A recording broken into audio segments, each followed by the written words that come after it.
नमस्कार दोस्तों, स्वागत है आपका आपके अपने चैनल लर्निंग सिविल टेक्नोलॉजी में। आज के वीडियो में जो हम लोग नक्शा देखने वाले हैं वो है 15 फीट बाई 30 फीट का। इस तरीके से आपका ये हो जाता है 15 फीट और इस तरीके से जो लंबाई है ये आपका हो जाता है 30 फीट का। तो ये 15 फीट बाई 30 फीट का जो प्लान है ये कितना स्क्वायर फीट बनाता है तो देख लो। हम लोग यहाँ पर एरिया निकाल लेंगे इसका, कैसे 15 गुना 30 करके, और ये हो जाएगा आपका 450 स्क्वायर फीट वाला हाउस प्लान। तो आज हम लोग देखने वाले हैं 450 स्क्वायर फीट में हम लोग 2 बेडरूम देखेंगे, हॉल देखेंगे, किचन मिलेगा, स्टेयर मिलेगा, 2 टॉयलेट भी आपको मिल जाता है इसमें। तो चलिए वीडियो को स्टार्ट करते हैं। तो यहाँ से हम लोग का एंट्री हो जाता है। एंट्री जैसे ही आप करते हो यहीं पे आपको स्टेयर के लिए भी पार्ट मिल जाता है। इस स्टेयर पे आप लोग ऊपर कहाँ से जाओगे, आप जैसे ही अंदर जाओगे ना ये वाला पार्ट आपका अप है, ठीक है। यहाँ से आप ऊपर चढ़ना चालू करोगे और धीरे धीरे यहाँ पे आपका लैंडिंग आएगा, मिड लैंडिंग। यहाँ से फिर आप ऐसे करते हुए ऊपर चले जाओगे। तो इसके नीचे का पार्ट जो है वो खाली है, यहाँ से हम लोग एंट्री कर जाएंगे, ठीक है। तो ये पार्ट आपका मिल जाता है सीढ़ी के लिए। तो ये जो 2 फ्लाइट आप देख रहे हो ना, तो एक फ्लाइट का विड्थ कितना है यहाँ पे ये देख लो, ये है आपका 3 फीट का, ठीक है। 3 फीट यहाँ से यहाँ तक और यहाँ से यहाँ तक, एक एक फ्लाइट 3 फीट का है। ये वाला 3 फीट का और जब ये जाओगे तो ये भी 3 फीट का। तो टोटल ये स्टेयर के लिए मेरा टोटल एरिया कितना मिल रहा है, मैं जो एरिया बता रहा हूँ पूरा यहाँ से लेके यहाँ तक का, ठीक है। पूरा ये पार्ट बता रहा हूँ, ये पार्ट कितना मिल रहा है आपको। तो ये है आपका यहाँ पर 6 फीट बाई 13 फीट 5 इंची का, 13 फीट 5 इंची का, ठीक है। 6 फीट आपका ऐसे हो गया, 3 फीट और 13 फीट 5 इंची पूरा इस दीवार के अंदर से लेके बाहर तक का, ठीक है। ये पूरा पार्ट आपको मिल जाता है 13 फीट 5 इंची का। तो यहाँ पे वॉल कितना है, कॉलम कितना लगने वाला है, ये सब मैं बताऊंगा, ठीक है। वीडियो को पूरा एंड तक जरूर देखिएगा। तो चलिए स्टेयर हम लोग ने देख लिया, अब यहाँ से हम लोग धीरे धीरे अंदर घुसते हैं। जैसे ही अंदर घुसेंगे यहाँ से हम लोग को एक हॉल मिल जाता है पहले। तो यहाँ पे आपका हॉल आ जाता है, ठीक है। ये हो गया हॉल।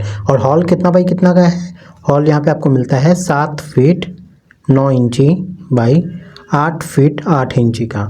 7 फीट 9 इंची आपका यहाँ से लेके यहाँ तक इस दीवार तक, और ऐसे आपका हो जाता है 8 फीट 8 इंची, ठीक है। तो ये हो गया आपका हॉल।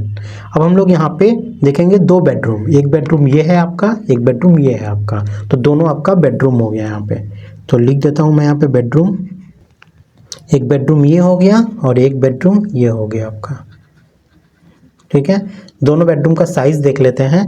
तो ये बेडरूम आपको यहाँ पे एक बड़ा बेडरूम मिल जाता है, ये है आपका 10 फीट 3 इंची बाई 10 फीट 1 इंची का, ठीक है। ये पहला बेडरूम हो गया। और दूसरा बेडरूम का साइज़ क्या है, ये थोड़ा सा छोटा मिलेगा, 7 फीट 9 इंची बाई 9 फीट 7 इंची का, ठीक है। तो बेडरूम 1 हो गया, बेडरूम 2 हो गया। 2 बेडरूम देख लिए, हॉल देख लिए। अब हम लोग यहाँ पर किचन को देख लेते हैं। तो यहाँ पे आपका किचन हो जाता है, ठीक है।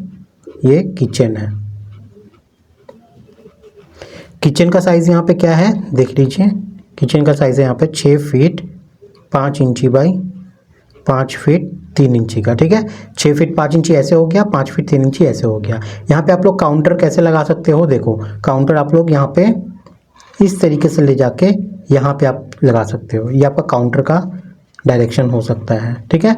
मैंने यहाँ पे कहीं भी खिड़की वगैरह नहीं दिखाया है क्योंकि वो आपके रिक्वायरमेंट के हिसाब से चेंज हो सकता है। इसलिए जिस क्लाइंट के लिए मैंने बनाया था ना, वहाँ पे कहाँ खिड़की दिया था वो मैंने हटा दिया है सारा, ताकि आप अपने हिसाब से खिड़की को अपने जहाँ भी आपको चाहिए वहाँ रख सको। तो ये था काउंटर आपका, ये किचन काउंटर आपका हो गया, यहाँ पे आप लगा सकते हो, ठीक है। बहुत कोई इधर भी लगाएंगे तो ज़रूरत नहीं है, यहाँ पे बेडरूम का साइड हो जाता है, यहाँ पे टीवी वगैरह लगाओगे, यूनिट डोर, ठीक है। तो यहाँ भी पॉइंट डालना पड़ेगा, झमेला हो जाएगा। इधर रखोगे तो सबसे बेस्ट है। तो ये किचन भी हो गया आपका। अब नेक्स्ट यहाँ पे हम लोग टॉयलेट देख लेते हैं। तो टॉयलेट इस बेडरूम के साथ आपको एक अटैच टॉयलेट मिलता है यहाँ पे। ये हो गया आपका एक टॉयलेट, ठीक है। और एक टॉयलेट आपका यहाँ पे कॉमन टॉयलेट भी मिल जाता है, अगर आपके गेस्ट वगैरह हैं तो इसको यूज़ कर सकते हैं, ठीक है। तो ये कॉमन टॉयलेट हो गया आपका। तो जो अटैच टॉयलेट है उसका साइज़ है आपका यहाँ पे 3 फीट 6 इंची बाई 4 फीट का, ठीक है। और जो कॉमन टॉयलेट है उसका साइज है यहाँ पे आपका 3 फीट 6 इंची बाई 7 फीट 2 इंची का।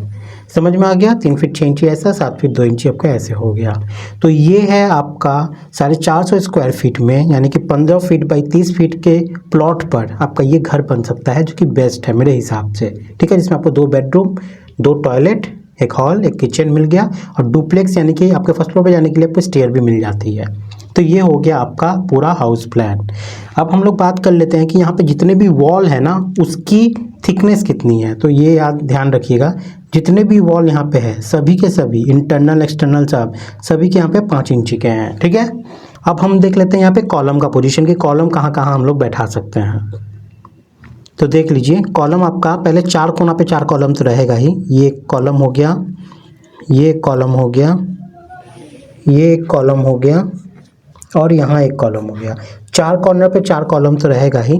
चूँकि ये 15 बाई 30 का प्लान है, तब अंदर में हम लोग बैठाएंगे। देखो, यहाँ पे एक बनेगा कॉलम, यहाँ पे आपका एक आएगा कॉलम, यहाँ पे आएगा एक कॉलम, और यहाँ पे आपका एक आएगा कॉलम। ठीक है, ये आप ऐसे बैठा सकते हो। और 15 फीट है तो चलो ऐसे भी डाल देते हैं हम लोग। ठीक है, ये जो कॉलम हम डालें ना, ये आपके ऊपर है, ये रिक्वायरमेंट पे आप नहीं भी डाल सकते हो। तो इसके हिसाब से आपको क्या करना होगा ना, कि जो कॉलम है ना, उसको आपको स्ट्रेंथ ज़्यादा मजबूत कर देना होगा। और ऐसे आप डाल दोगे तो आपका जो कॉलम का साइज़ आएगा वो आप कितना डाल सकते हो, वो डाल सकते हो आप 10 बाई 12 का, 10 इंची बाई 12 इंची का। इतना डालोगे तो आपका सफिशिएंट हो जाता है, तब स्टील ज़्यादा आपको डालनी नहीं पड़ेगी। ठीक है, अगर आप G+1 के लिए बनाते हो ना, अगर सिर्फ G+1 बनाना है, तो ये 10 बाई 12 की जगह आप 9 इंची बाई 9 इंची का कॉलम भी कर सकते हो, तो भी कोई प्रॉब्लम नहीं होगी। ठीक है, लेकिन इन फ्यूचर आपको ज़्यादा बढ़ाना है तब 10 बाई 12 पे आप जाइएगा। G+1 के लिए ही सिर्फ रख रहे हैं, तब 9 इंची बाई 9 इंची का ये सारा कॉलम आप रख सकते हैं, कोई दिक्कत नहीं होगी। ठीक है, ये हो गई कॉलम की बात। अब हम लोग बात कर लेते हैं यहाँ पे शटर की बात, कि जो डोर लगाएंगे ना, उसका ओपनिंग पोजीशन किधर रहेगा, मतलब वो दरवाज़ा किधर की तरफ खुलेगा। तो देख लो, सबसे पहला मेन डोर का देखते हैं। मेन डोर आपका डबल शटर भी आप रख सकते हो, सिंगल शटर भी रख सकते हो, आपके ऊपर है। सिंगल शटर रखोगे तो देख लो, जो कि जनरली आजकल सिंगल शटर ही रखते हैं, यहाँ पे रहेगा शटर आपका, और ये दरवाज़ा कुछ इस तरीके से इस डायरेक्शन में खुलेगा। ठीक है, अब बेडरूम की बात करें तो इस बेडरूम का शटर आपका यहाँ पे रहेगा, ये शटर है आपका, और जो डायरेक्शन रहेगा डोर का खुलने का वो इस डायरेक्शन में खुलेगा, इस तरीके से। ठीक है, अब चलिए नेक्स्ट इस बेडरूम का देख लेते हैं। तो इसका शटर यहाँ पे रहेगा और दरवाज़ा इस डायरेक्शन में खुलेगा। सेम इस टॉयलेट का अगर हम लोग देखें तो टॉयलेट का आप लोग को यहाँ पे रखना है शटर को, और टॉयलेट का दरवाज़ा इस डायरेक्शन में खुलेगा। और कॉमन टॉयलेट का आपका यहाँ पे रहेगा दीवार के पास में, और इस डायरेक्शन में आपका ये डोर खुलेगा। ठीक है, तो ये हो गया। और किचन तो आपका यहाँ पे ओपन है, तो कोई दिक्कत नहीं है। तो ये थी हाउस प्लान 450 स्क्वायर फीट में, जिसमें आपको 2 बेडरूम, 2 टॉयलेट, हॉल, किचन मिल जाता है। तो उम्मीद करते हैं आप लोग को सारी चीज़ यहाँ पे क्लियर हो गया है। फिर भी कोई डाउट, कोई परेशानी है तो आप कमेंट में मुझसे पूछ सकते हैं, मैं आप लोग को बता दूंगा। स्क्रीनशॉट लेना है तो इसका स्क्रीनशॉट आप लोग ले लीजिए। तो गाइज़, आज के लिए इतना ही है। मिलते हैं अगले वीडियो में न्यू कुछ प्लान के साथ। तब तक के लिए बाय, टाटा, जय हिंद।